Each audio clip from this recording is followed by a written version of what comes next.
Páscoa. Dizem que os espíritas, né, a questão de Páscoa, etc., é um pouco polêmica, mas a verdade é que, de fato, Páscoa é uma festa que não é originalmente cristã, ela já era celebrada, Jesus celebrou a Páscoa, né? Mas houve um acontecimento extremamente importante para todos os cristãos na Páscoa, né? E que ninguém pode negar, né? Ele venceu a morte, ele ressuscitou, né? Exatamente em um domingo. Então, é uma alegria muito grande. Oi? É uma alegria muito grande a gente poder estar reunido em nome dele. Ele que fez tudo o que fez e deu sua vida por nós. Então, é uma alegria muito grande estarmos aqui reunidos, honrando o seu nome, honrando este amor que ele teve para cada um de nós, que ele tem para com cada um de nós, e falarmos dele, relembrarmos os seus ensinamentos, né? E buscarmos estar cada vez mais próximo dele. Somos nós a buscar esta proximidade, porque na verdade Jesus sonda o coração de cada um todos os dias, a cada segundo. Não há uma única batida em nossos corações que ele não tenha ciência. Bom, então, alguém aqui pela primeira vez, eu tenho que olhar o script aqui, que ninguém pela primeira vez, né? Alguém online pela primeira vez? Pode ser. Então, para aqueles que estão nos acompanhando na internet, viu, Marcelo? Coloca aí uma. Eu sei que o Marcelo está lá. Coloca aí uma. Hein? Oh, Will, coloca aí um copo com água, tá? Porque depois, durante o passe, a espiritualidade vai aí até a casa de um de nós e fluidificar esta água. E também os que estão online recebem o passe de forma análoga, né?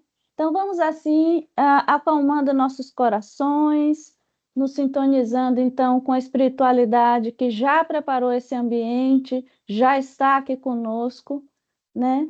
E vamos dar início aos trabalhos de hoje com a Dri, e ela vai nos trazer a oração inicial. Nossa, gente, o microfone agora. Bom dia a todos. Bom, então a gente vai começar fechando nossos olhos, nos conectando aí com o pensamento em Jesus, no Senhor, nosso Pai. Respirando profundamente. Senhor Deus, fonte infinita de vida, de luz e de amor. Esta manhã tão especial em que celebramos a ressurreição, a renovação da esperança e a certeza da vida eterna, nos reunimos aqui, nessa casa de paz, para abrir nossos corações diante de Sua presença. Agradecemos, Pai amado, pela dádiva deste novo dia, pela oportunidade sagrada de estarmos juntos e por podermos servir na Sua seara de amor. Querido Jesus, Mestre da luz e da compaixão, que nos ensinou o caminho da humildade, do perdão e da fé viva. Que a sua presença doce e serena se faça sentir entre nós, envolvendo cada irmão e irmã aqui presente, com seu abraço de paz. Amigos espirituais que com tanto carinho nos acompanham, sustentam e amparam esta casa bendita. Recebam nossa gratidão e nossa vibração de alegria. que possamos nos tornar instrumentos conscientes do bem, disponíveis para servir com amor, com palavras, com gestos e com coração aberto. Que esse domingo de Páscoa nos traga a lembrança viva da transformação, do renascimento da alma, da fé, que vence qualquer sombra. Que o lar de Frei Luís esteja, como sempre, protegido, iluminado e guiado pelos espíritos superiores que aqui trabalham em nome do Cristo. E que cada pessoa que entrar por essa porta sinta-se acolhida, curada e fortalecida pelo amor maior que aqui habita. Com gratidão profunda, iniciamos nossas atividades de hoje sob as bênçãos do Senhor. Que assim seja.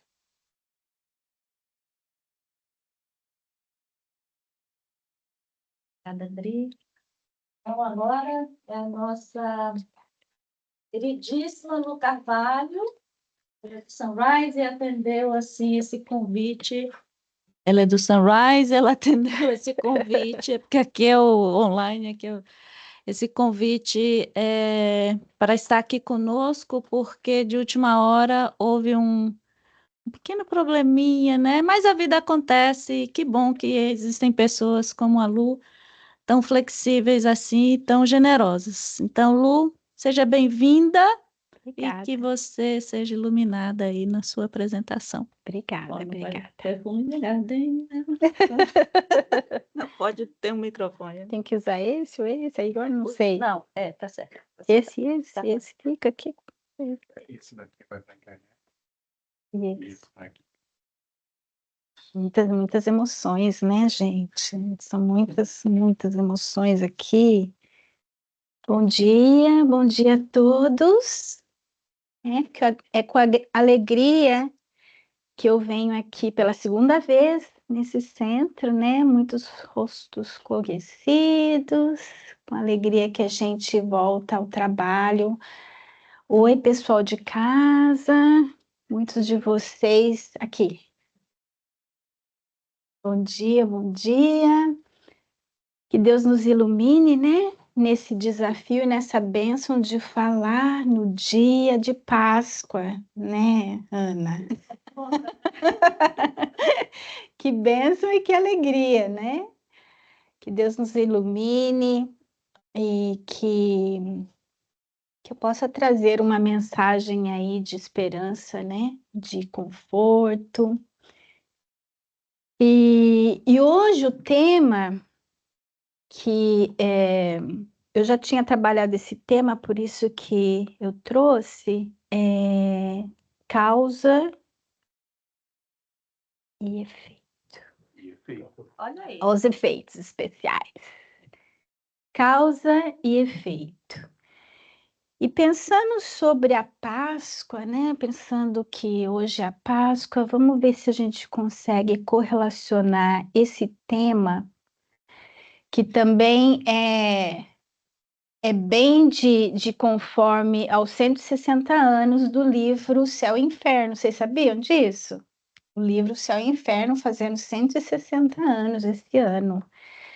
E tem muito a ver com esse tema aí, causa e efeito.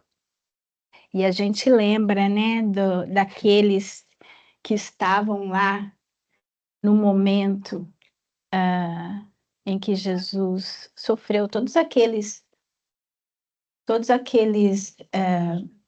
atos de responsabilidade, né? Muitos de nós estávamos lá e a gente pensa, né? O que aconteceu? O que acontecerá, né? O que acontece quando a gente comete aí uma injustiça, quando a gente faz alguma coisa errada, consciente ou inconscientemente? Quais são as consequências, né? E aqui a gente volta naquele conceito de que muitas das pessoas falam da lei de Talião, né? Olho por olho, dente por dente. Será que isso realmente ainda acontece hoje, né? Será que as pessoas acreditam que é isso que acontece com a gente quando a gente comete aí um ato impensado. Isso são alguns temas que a gente vai trabalhar hoje e também voltando. Tá funcionando. Obrigada. E também pensando muito em relação à justiça divina, né? Que sabendo que Deus é Pai soberanamente justo e bom, por que que a gente vê tantas injustiças, né? Por que que tem tanta maldade nesse mundo, né? Será que é, será que é criação de Deus? Será que é Deus que comete tudo isso? O que que vocês acham? Eu vou fazer umas perguntinhas, hein? Vocês vão participar comigo. E aí a gente começa com aquela questão do livro O Consolador, 135. Se o determinismo divino é o do bem, quem criou o mal? Quem criou o mal, gente? Conversa comigo, gente, vocês estão quietos. Conversa, conversa comigo. Quem criou o mal? A falta de luz que temos. Na verdade, qual seria uma imperfeição? Em sendo imperfeição, não pode ter vindo de Deus. Imperfeitos somos nós. Sequência, nós, a nossa força criadora aí. Muito bem, é bem por aí mesmo. Se a gente, e a gente é abençoado demais de ter essa doutrina, porque a gente recebe muita instrução dos espíritos, né? E Kardec teve um árduo trabalho de colocar todas essas informações juntas e ver se tinha coerência. E hoje a gente tem tudo isso fácil, né? A nosso alcance. E sabendo que Deus é justo, soberanamente justo, bom, onipotente, e essa pergunta é muito válida no Consolador, quando Emmanuel pergunta, e ele responde assim: o determinismo divino se constitui de uma só lei, que é a do amor para a comunidade universal. Todavia, confiando mais em si mesmo do que em Deus, olha só ali o problema, né? Onde começa. O homem transforma a sua fragilidade em foco de ações contrárias a essa mesma lei, efetuando deste modo uma intervenção indébita na harmonia divina. Eis o mal. É quando a gente confia mais em nós mesmos e tentamos fazer tudo a nosso modo, né? Sem levar aí em consideração a lei divina. O Criador é sempre Pai, generoso e sábio, justo e amigo, considerando os filhos transviados como incursos em vastas experiências. Mas como Jesus e seus prepostos são seus cooperadores divinos, e eles próprios instituem as tarefas contra o desvio das criaturas humanas, focalizam os prejuízos do mal com a força de suas responsabilidades educativas, a fim de que a humanidade siga retamente no seu verdadeiro caminho para Deus. Então, ou seja, quem criou o mal fomos nós mesmos, né? Deus não cria o mal. Deus cria seres livres, com livre-arbítrio. Então, nós temos livre-arbítrio de decidir o que a gente quer fazer.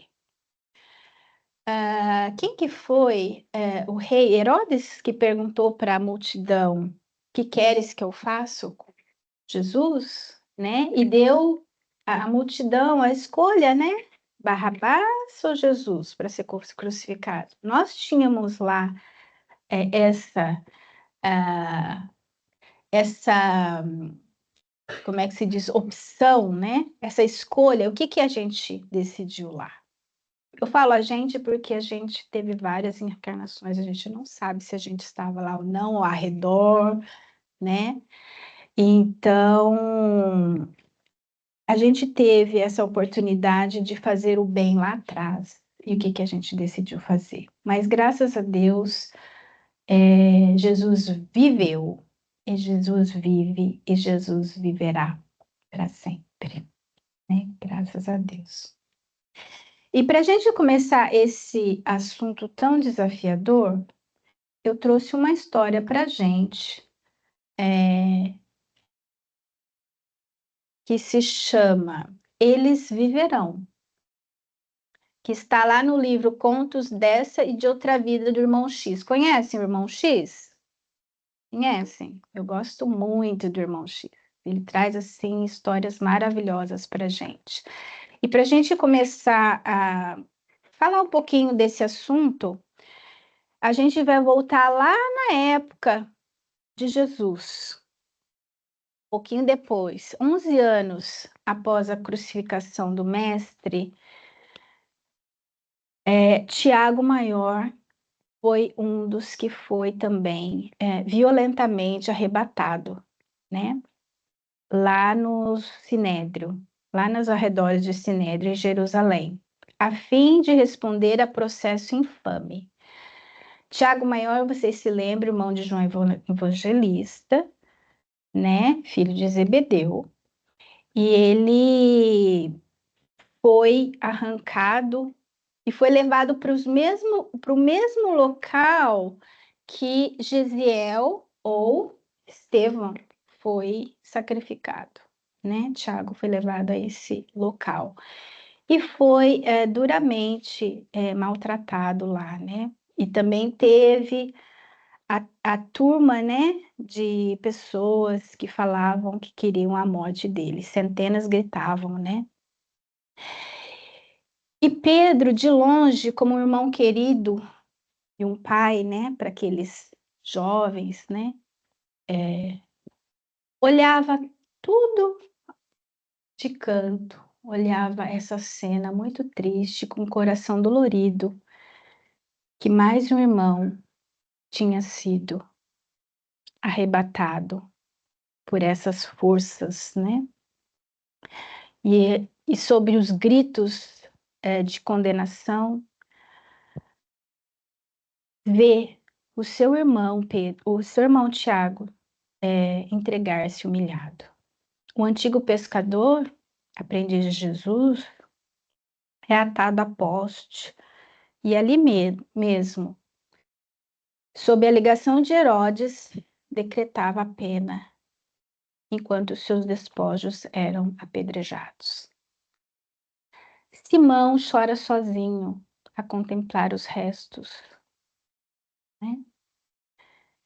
E depois de algumas horas, volta para casa, a casa do caminho, triste, choroso, em prantos. Abre a janela do seu quarto e, sob a luz do luar, ora com fervor a Jesus, pedindo: Ó Mestre, por que tanta injustiça? Por que tanta infâmia? Pobre amigo era justo e leal, por que tudo isso foi acontecer com ele?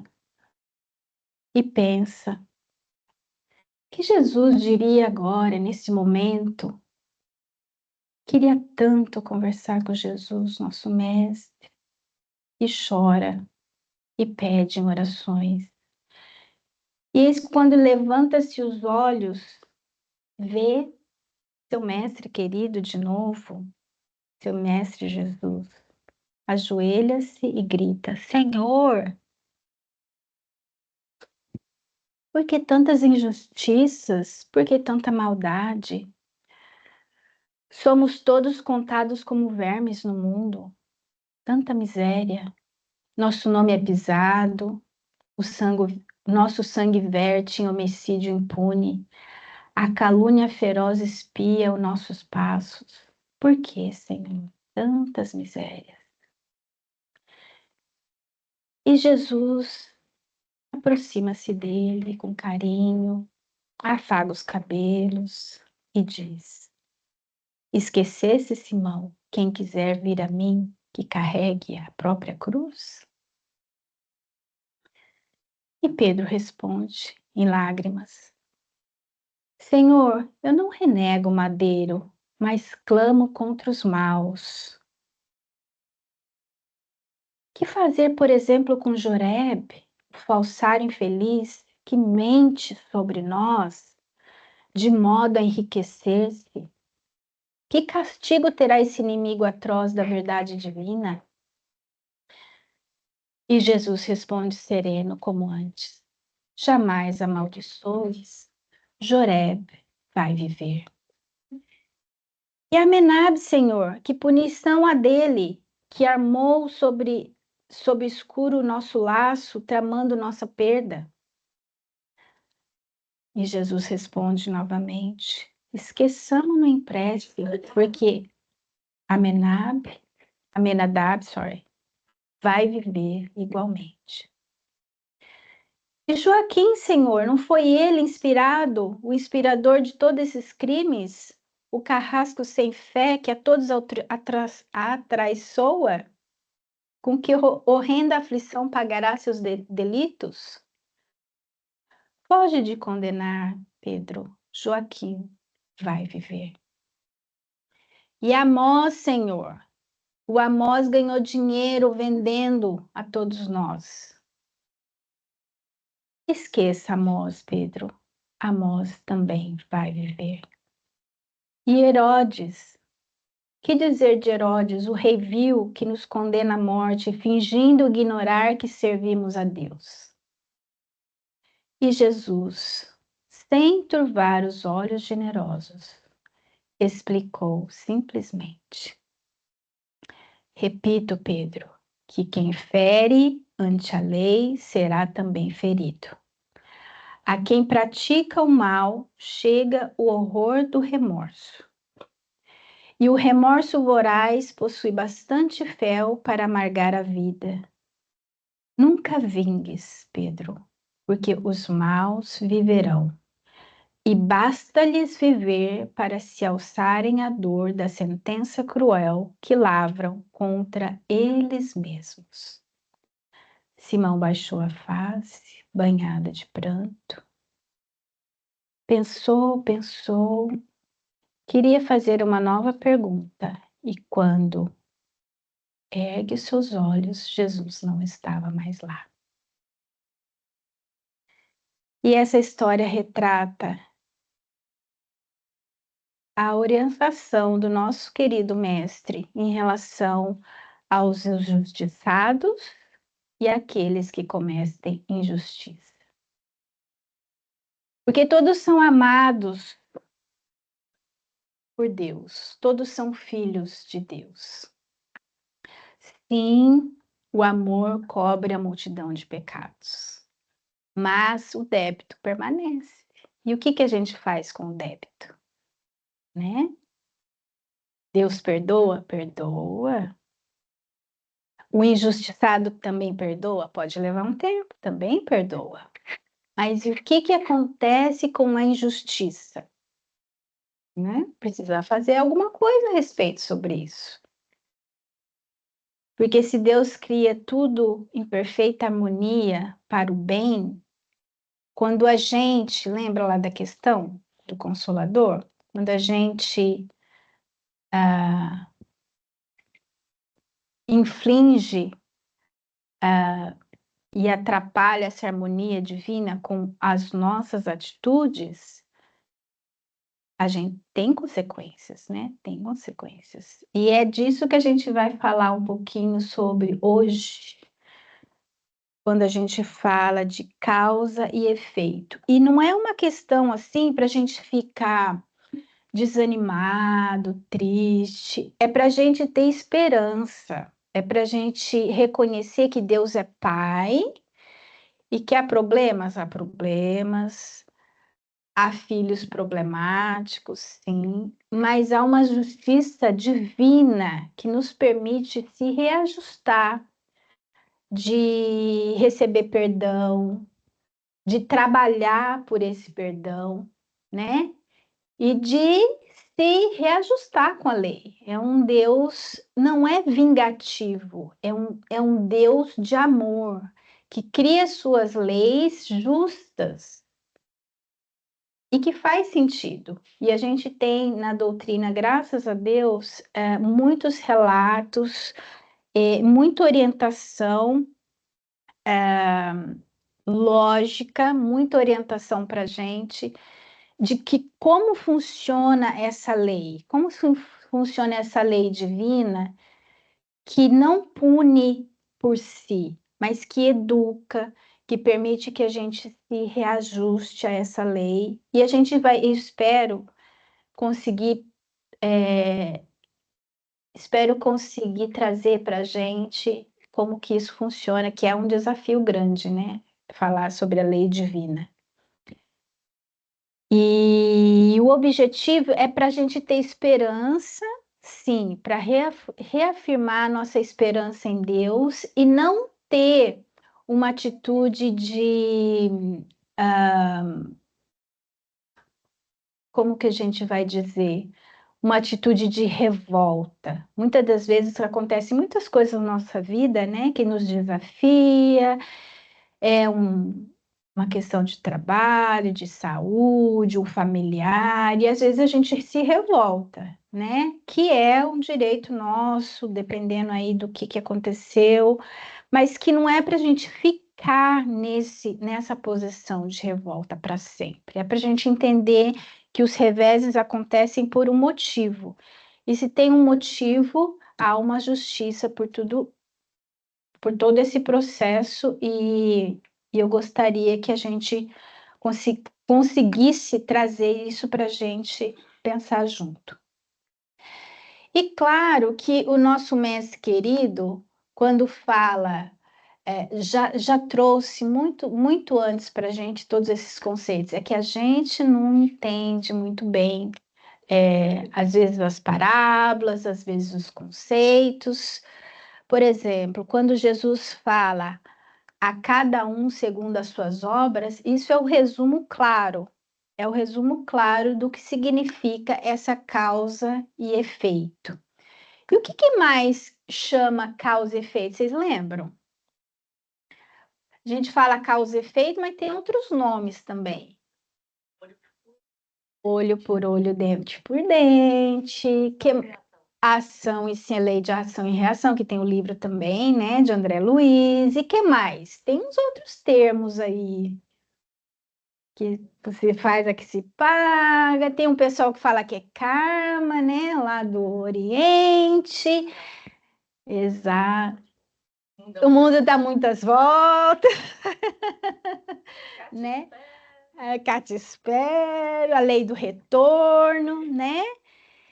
E eu assisti muitas palestras sobre esse assunto para poder trazer para a gente, do Arthur Valadares, né? Vocês conhecem o Arthur, nosso querido inspirador, do Haroldo, do que mais? Do Saulo, da minha querida mestra Terezinha Oliveira, lá de Campinas, e eu coloquei um pouquinho de tudo nessa apresentação do que eu achei que fosse, assim, importante para a gente se lembrar, e trouxe várias histórias também, vou trazer uma colherzinha de Luciana aí nesses conceitos todos. E quando a gente fala cada um segundo as suas obras, vem de Mateus, onde menciona, porque o Filho do Homem virá na glória de seu Pai, com seus anjos, e então dará a cada um segundo as suas obras. É daqui que vem esse conceito, né? E esse Filho do Homem aqui no caso é Jesus, que o Evangelho se refere. E também no próprio Evangelho segundo o Espiritismo, no capítulo 5, resume bem para a gente o que é esse conceito. Ele necessariamente tem todo o poder, falando de Deus, né? Tem todo o poder, toda justiça, toda bondade, sem o que não seria Deus. Se é soberanamente bom e justo, não pode agir caprichosamente nem com parcialidade. Logo, as vicissitudes da vida derivam de uma causa. E pois que Deus é justo, justa há de ser esta causa. E faz muito sentido quando a gente lê esses conceitos, né? Mas e na prática, como que funciona tudo isso? Porque eu não sei vocês, mas eu preciso de exemplo para correlacionar tudo isso aqui, um exemplo prático no dia a dia. Porque nada adianta a gente vem, a gente escuta, a gente lê e a gente vai para casa e não coloca em prática, né? Ou aqueles probleminhas, aqueles desafios que a gente tem de personalidade continuam da mesma maneira e não tem progresso, né? E aí a gente lembra, mas por que será, né? Se não há mudança, se não há progresso, onde estamos nesses processos? Porque a gente lembra que para fazer o mal, basta não fazer nada, né? Interessante isso. Quando a gente não faz nada, também é o mal, né? A gente tem que necessariamente fazer o bem. E vamos ver o que o céu e o inferno fala para gente, já que está fazendo, olha lá, 160 anos, eu trouxe para gente, eu tirei algumas frases de lá para a gente refletir junto, né? Se vocês tiverem alguma dúvida, vocês trazem também. E eu tenho um desafio, eu tenho um probleminha que é. Deixa eu vir aqui que eu acho que eu leio melhor desse lado. Eu tenho um probleminha que eu não consigo fazer muito resumo, né? Esse é o meu problema, porque eu leio, eu acho tudo importante. Para mim é tudo importante. Eu tiro, mas por que eu tirei? Né? Então eu trago tudo, né? Então vocês relevam essa parte. E vocês sabiam que no Céu e Inferno tem um termo tem um capítulo que se fala Código Penal da Vida Futura? Vocês sabiam disso? Tem. Porque a gente fala, será que a pessoa que comete 30 assassinatos arrepende-se nos 5 minutos e fica por isso mesmo? Né? É importante arrepender-se, muito importante. Mas e o que acontece depois? E essas 30 vidas, né? Que, que aconteceu esses assassinatos, fica por isso mesmo? Claro que não. Então, no Céu e Inferno tem várias passagens que explica para gente o que acontece. Primeiro, seu estado feliz ou infeliz é inerente ao grau de sua depuração e das suas imperfeições. Ou seja, a gente pode escapar da justiça terrena, né? Mas a justiça de Deus nos encontra em qualquer lugar, né? E o nosso estado feliz e infeliz vai ser correspondente às nossas imperfeições. Vocês lembram do André Luiz, né? Ele achava que ele estava ótimo lá, que tudo aquilo que estava acontecendo com ele era injustiça, onde já se viu, ele estava sofrendo dores, né? Sofrendo todos aqueles perrengues. E no final ele fala: Não, mas tô aqui de gaiato, né? Eu. E aí, com o tempo, ele vai entendendo: olha, eu acho que foi eu mesmo que plantei isso, porque ele não teve uma vida assim muito regrada, né? A gente lembra, né, da vida de André Luiz. Então, e aí faz sentido quando a gente lê isso, o estado infeliz é inerente ao grau. E a gente vai, quando a gente vai lendo, a gente vai caindo em si, falando, puxa vida, faz sentido. E a gente vê que essa lei divina é uma lei tão perfeita que a gente fala assim, puxa vida, há justiça nessa lei. E quando há justiça, a gente compreende, né? E a gente segue. Porque vocês já se viram com o desafio de seguir um líder que a gente não concorda? Ou que a gente não vê justiça? Não é difícil seguir uma liderança assim? O que acontece? A gente fica nesse desafio, né? Mas não faz sentido o que essa pessoa está falando, e a gente se debate, a gente luta, mas aqui, quando você vai lendo, você fala assim, puxa vida, faz sentido. E aí, ó, a gente continua lendo. Toda imperfeição é ao mesmo tempo uma causa de sofrimento e de privação de ventura, da mesma maneira que toda qualidade adquirida é uma causa de ventura de atenuação de sofrimentos. Lembra aquela frase que é André Luiz que fala, o Emmanuel, que fala que todo bem que nós praticamos é o nosso advogado em qualquer parte. Lá. Não há uma só imperfeição da alma que não acarrete consequências desagradáveis, inevitáveis, e não há uma só qualidade boa que não seja fonte de ventura. Tudo é considerado, né? Acho que até a Ana comentou, né? Um pouquinho. Tudo que a gente faz, cada pensamento, cada ato, cada... tudo é levado em consideração. Oi? Efeitos especiais. O espírito sofre segundo o que fez sofrer, de maneira que sua atenção, estando incessantemente voltada para as consequências desse mal, ele compreende melhor os inconvenientes do seu procedimento e é levado a se corrigir. Olha que interessante.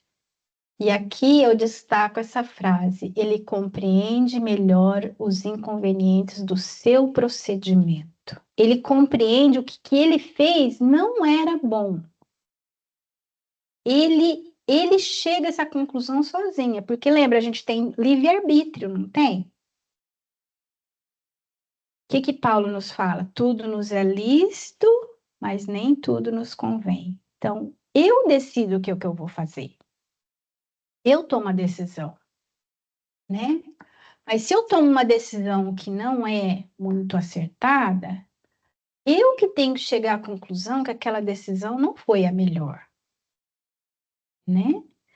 E eu que tenho que corrigir, eu que tenho que mudar, não é? Pode chegar qualquer pessoa e falar assim para mim, Luciana, você fez isso errado, mas se eu não entendo que aquilo é errado, nada muda. Nada muda. E se eu não mudo o meu proceder, e se eu não compreendo que aquilo está errado, para que mudar? Eu continuo fazendo, não é verdade? E se o que eu faço para os outros é só para os outros, não me atinge, eu continuo fazendo. É cômodo, não é? Pois bem. E aí o que acontece? A justiça de Deus sendo infinita, todo mal e todo bem são rigorosamente levados em conta. Se não há uma única ação má, um só mau pensamento que não tenha consequências fatais. Também não há uma única ação boa, um só movimento da alma, numa palavra, o mais ligeiro mérito que fique perdido. E aí tem lá no céu e inferno, Deus não repudia nenhum de seus filhos, antes recebe-os em seu seio à medida que atingem a perfeição, deixando a cada um o mérito das suas obras. Olha só. Toda falta que se comete, todo mal praticado é uma dívida contraída e tem que ser paga. Se não for nessa existência, será na próxima e nas seguintes, porque todas as existências são solidárias entre si. E aqui que eu entendo ser a bênção da doutrina espírita, porque se você não acredita que tem uma vida após a morte, que não tem outras existências, etc., fica difícil compreender essa justiça divina, vocês não acham? Porque a gente vê tantas injustiças e a gente fala assim, nossa, mas vai ficar por isso mesmo? Ou uma criança que nasce com problemas de saúde já de pequenininha, mas a gente fala, mas Deus é injusto. Mas de cara Deus é injusto. Porque você fala, mas como que a criança nasceu ontem, já tem esses problemas? Por quê? Por que que essa criança tem problema? E aqui que eu acho que é a bênção da doutrina, porque explica para a gente com fatos, com histórico, com exemplos e com razão, né? Uma razão, uma fé raciocinada, o porquê que tudo acontece. E aí fica não mais fácil, mas fica razoável e faz sentido, né? Essa justiça divina.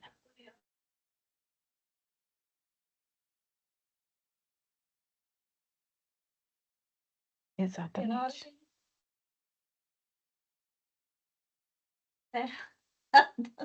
Exatamente, exatamente. E quando a gente desperta lá no lado de lá, que a gente vê que aquele mal que a gente fez com alguém, na verdade, era uma pessoa para a gente dar um suporte, aí vem remorso. Vem. E a consciência dói. Exatamente.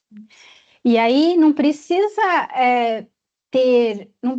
ter um mentor que vem aqui e fala assim, olha, Ana, olha, Luciana, o que você fez lá naquele dia? Não precisa, por quê? A gente tem a nossa consciência, né? Há pessoas que, infelizmente, ainda não despertaram para ouvir essa voz interior que nos lembra que as coisas não deveriam ser daquele jeito, né? E tem ali no botão do automático, vai fazendo, inconsequente, etc.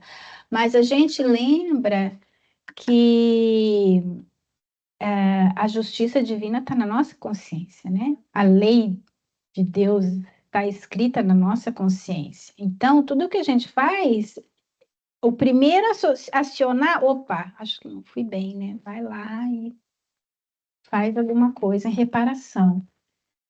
E o céu e o inferno de Kardec é muito bem escrito e faz muito sentido quando a gente lê tudo isso, porque resume para a gente o processo dessa lei divina. E se resume em 3 itens: arrependimento, expiação e reparação. Se a gente puder resumir assim. São as 3 condições necessárias para apagar os traços de uma falta e suas consequências. E a gente lembra lá de André Luiz, a gente consegue ver isso claramente, né? Primeiro passo, o arrependimento, a expiação e a reparação, não necessariamente nessa mesma ordem. E o que é esse arrependimento? Ó, e Kardec coloca aqui: o arrependimento suaviza as dores da expiação, porque desperta esperança e prepara a reabilitação. Mas somente a reparação pode anular o efeito ao destruir a causa. O perdão seria uma graça e não uma anulação de falta. Que aqui fala, né? O perdão cobre a multidão dos pecados, ó. É uma graça, sim, mas não anula a falta, né? E o que é? Ó, aqui coloca o arrependimento suaviza. Por que o arrependimento suaviza? É o primeiro passo, né? É o primeiro passo para a gente reconhecer quando a gente comete alguma coisa errada que não deveria ter feito, né? Então, se a gente não há esse arrependimento, fica difícil, né? Fica difícil, porque como que você vai iniciar esse processo de reparação, né? De apagar os traços dessa falta. É por isso que Deus não violenta nenhuma consciência. Ele espera a gente tomar uma atitude, a gente querer, a gente tem que querer. Lembra lá no nosso lar, no umbral, tantas pessoas, tantos espíritos queridos lá, sofrendo e remoendo, etc. E sempre tem, né, a ambulância, a ambulância dos amigos espirituais que vão lá e visitam todos os dias, esperando o quê? O que que eles esperam? O arrependimento. Eles quererem, olha, não foi o que o André Luiz fez depois de quantos anos? 8, acho, 7, não sei.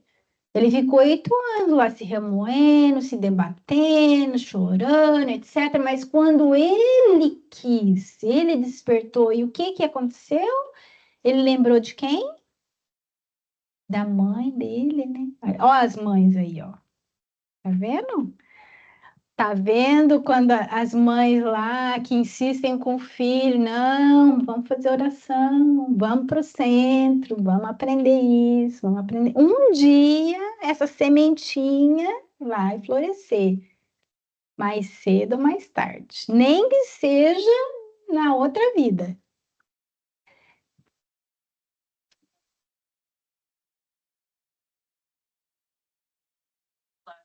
Desencarnou, vai ser melhor agora. A gente continua a mesma pessoa. Exato, Nossa consciência continua lá. exato. Nada mudou. Exato. Então, para poder se arrepender, você tem que saber que você cometeu uma falha. O que acontece é que a gente acha que a gente não cometeu uma falha. Exato. Por isso os amigos no umbral, né? Exatamente, exatamente. Você tem que despertar, né? E o pessoal acha, ai, porque desencarnou, que virou anjo. Não, né? Você acha que acontece milagre assim? Pois não.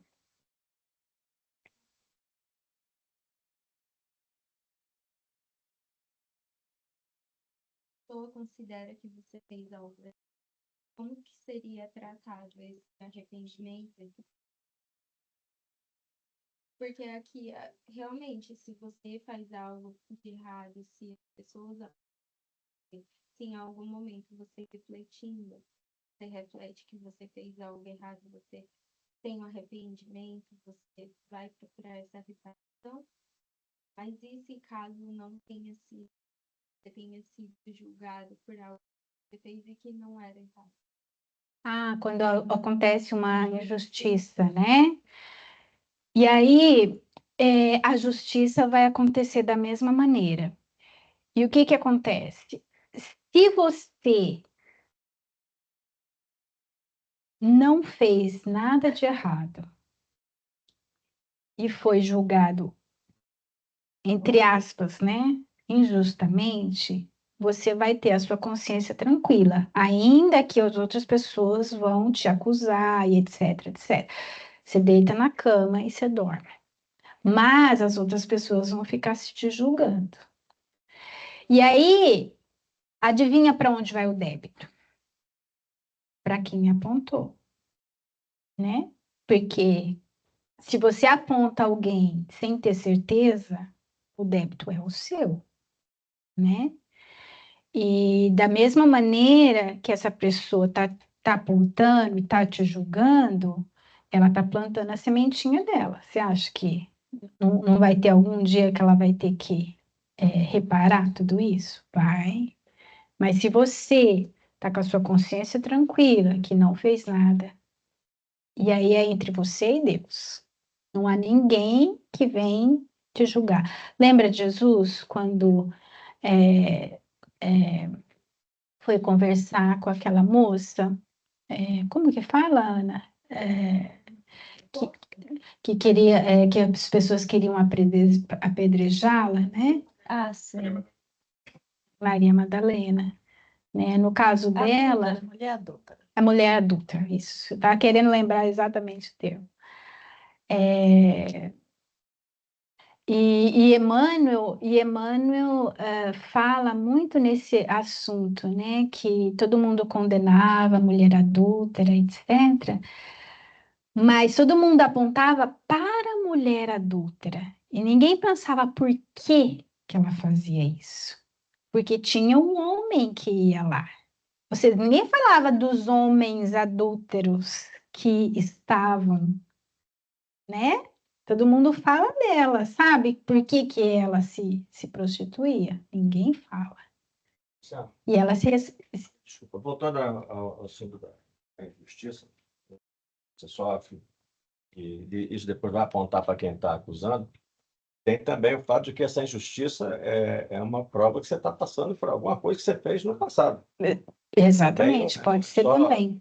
Coitadinha, assim, tem que Isso, passar por aquilo. isso. Porque a gente vai ver que quando a gente estuda aqui esses itens, eu vou trazer umas histórias também. Eu tô atrasada, gente, é isso? Tem 10 minutos, é isso que eu tô vendo?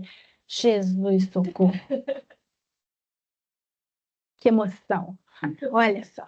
E a gente vai ver que tudo acontece por uma causa. Tudo tem uma causa, né? Ainda que seja injustamente, houve a permissão divina para aquilo. Seja eis a pessoa que cometeu em algum momento, ou seja uma provação, ou seja a pessoa pediu para passar por aquilo. É uma coisa louca, né?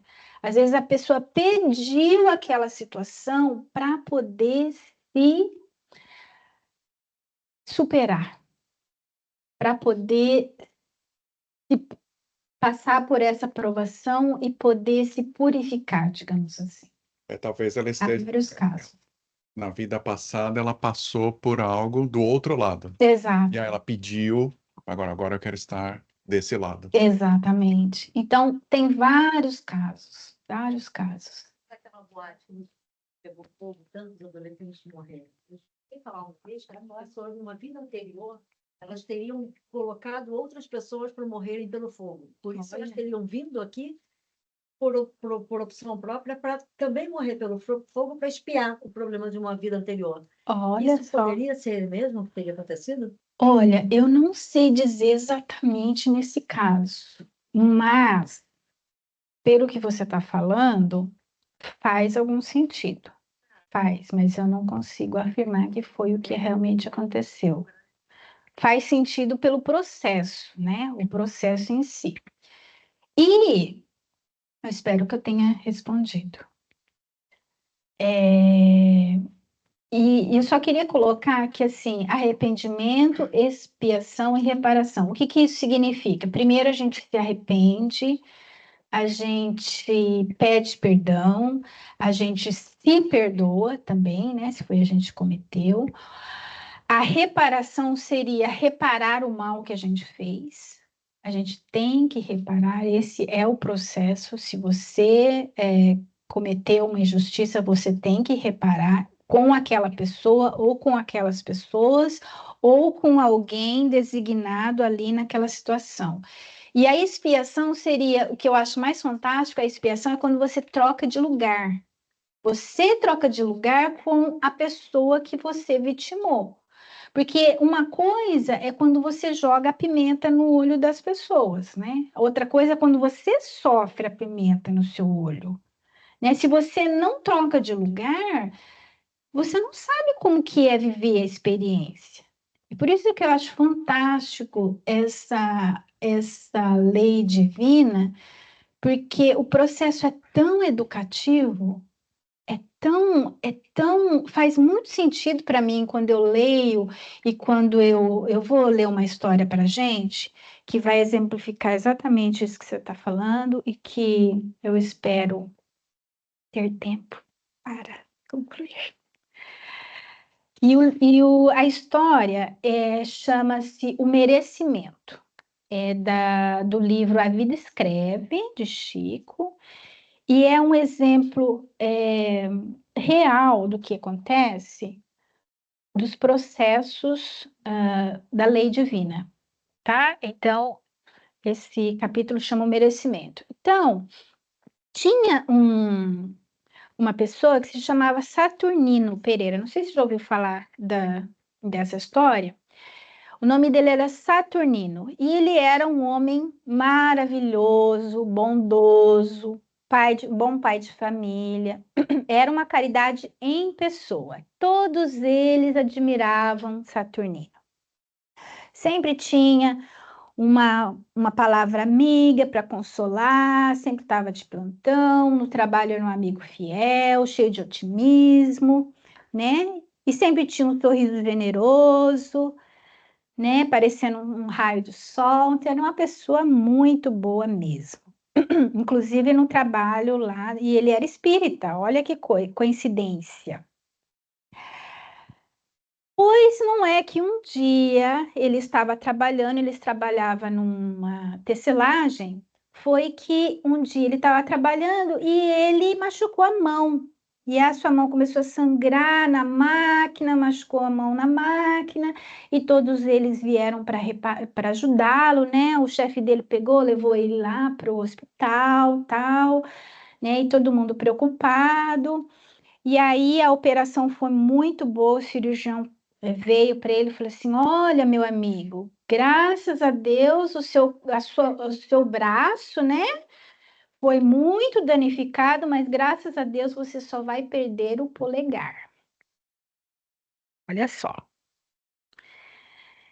Mas aí ele estava meio triste, meio desanimado, né? E aí adivinha o que acontece? E os comentários, né? Nos comentários das pessoas. Mas por que foi acontecer um desastre desse com um homem tão bom, né? A esposa comentava. Um homem tão bom, tantas pessoas criminosas aí saem ilesas. E por que foi acontecer isso justo com esse nosso amigo? E aí todo mundo foi para ajudar.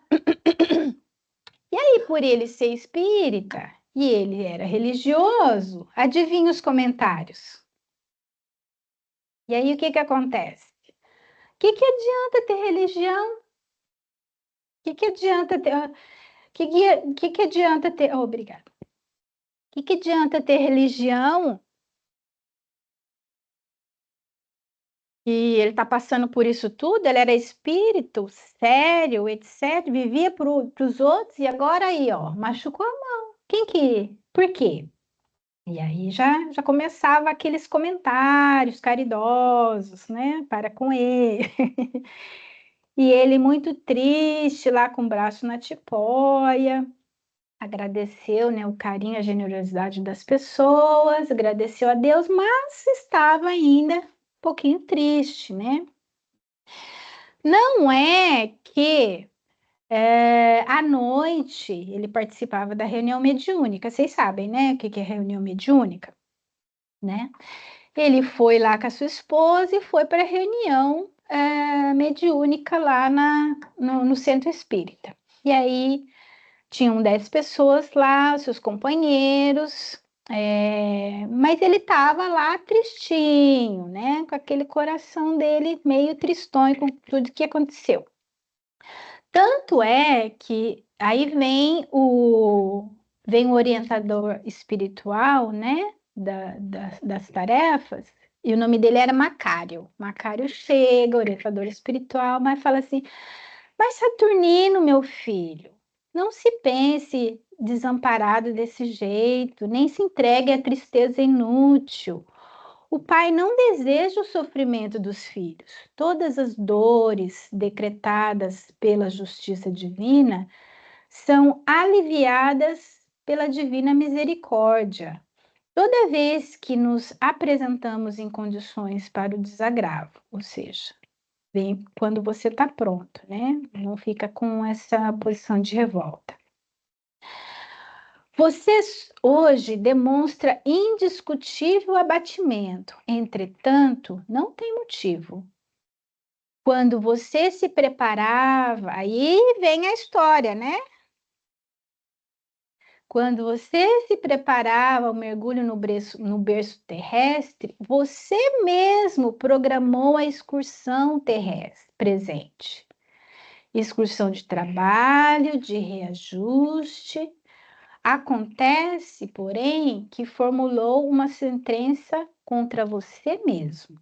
Aí ele fez uma pausa e prosseguiu. Deixa eu mudar aqui. Aqui eu passei aqui. Aí ele conta a história do porquê.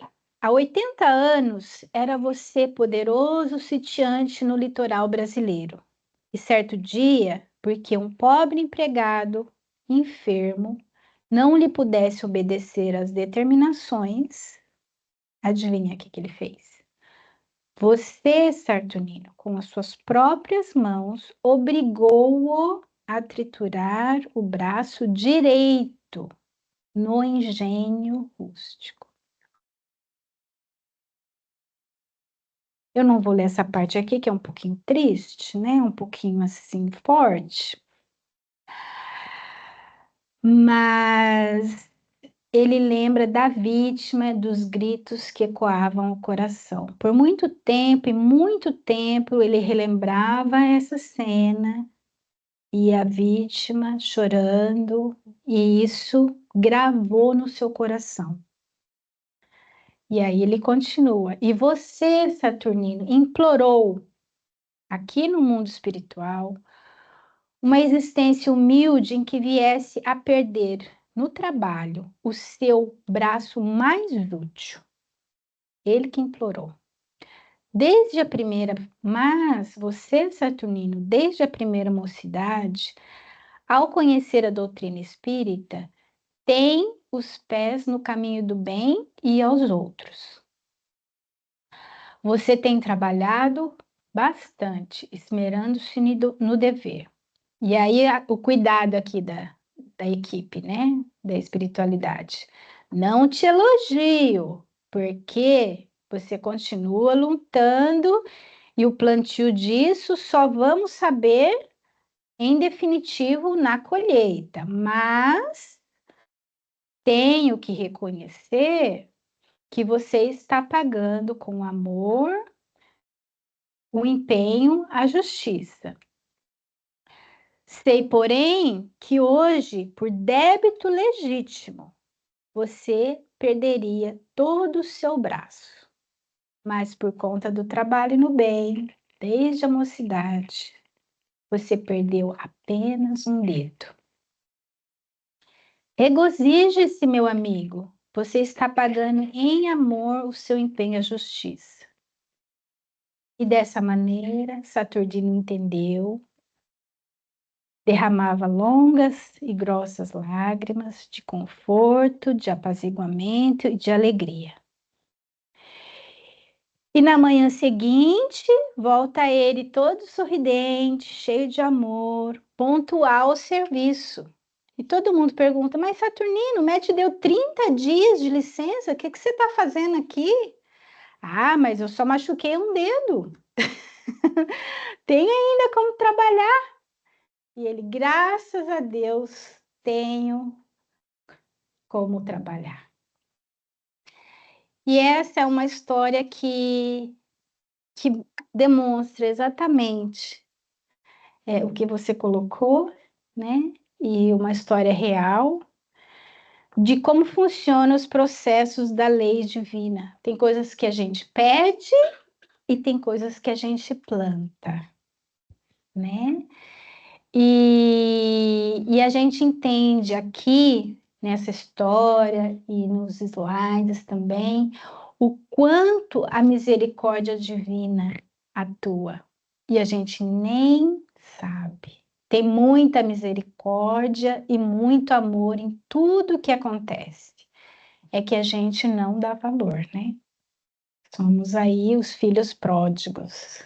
Tem muita misericórdia. Eu diria que há 10% de justiça e 90% de misericórdia e justiça. Porque se fosse do outro jeito, acho que a gente não ia dar conta, não. E graças a Deus, esse é o nosso Pai misericordioso, que nos permite reajustar as nossas rotas em direção a Ele e entendendo que tudo que acontece tem um motivo.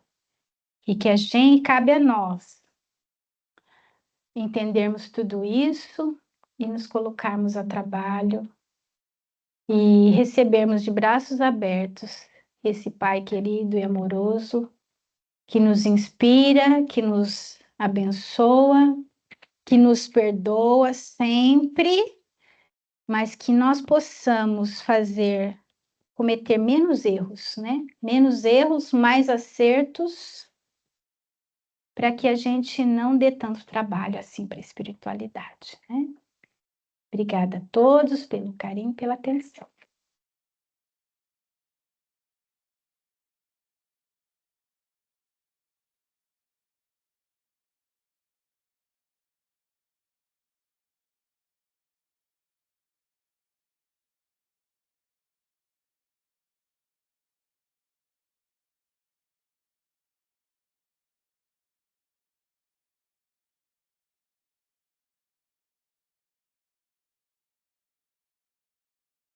Não, tá cheio. Vamos então passar agora para a próxima parte do nosso trabalho, que é a parte dos passes. Pessoal, acho que só tem 2 hoje, né? Que está nos assistindo ao vivo pela internet, por favor, fiquem conosco para receber esses fluidos. Oi? Sim, até os anúncios também agora. E para receber esses fluidos e aguardando também a nossa prece final. Peço aos nossos passistas que se coloquem em posição, por favor.